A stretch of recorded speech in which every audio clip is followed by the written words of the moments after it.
Écoutez ce que dit Jean-Philippe Tanguy par rapport aux 40 milliards à trouver.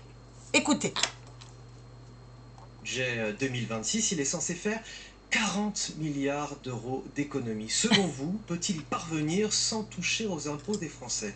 Oui, c'est tout à fait possible d'y parvenir si on appliquait les solutions du Rassemblement national, à savoir toucher aux grands tabous qui ont mis la France dans cette situation.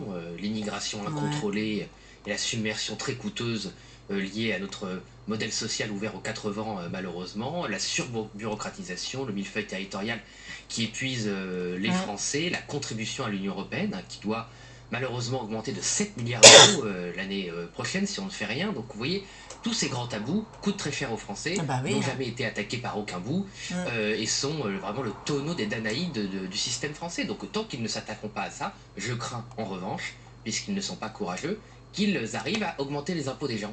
Et je n'ai Encore. pas le sentiment, effectivement, que cela fasse partie des pistes du gouvernement pour le moment. Si toutefois il touche aux impôts des Français, ce sera la censure garantie pour vous? Mais oui, nous l'avons dit très clairement, Marine Le Pen l'a dit très clairement, Jordan Bardella l'a affirmé, on ne peut plus augmenter les impôts. Les impôts sont déjà entre 45 et 48% du PIB français, c'est-à-dire que quand les Français créent 100 euros de richesse, l'État leur en prend presque la moitié. Voilà, donc vous avez entendu. Alors, figurez-vous que Monsieur Macron a annoncé qu'il allait mettre 60 milliards, 67 milliards pour l'armée.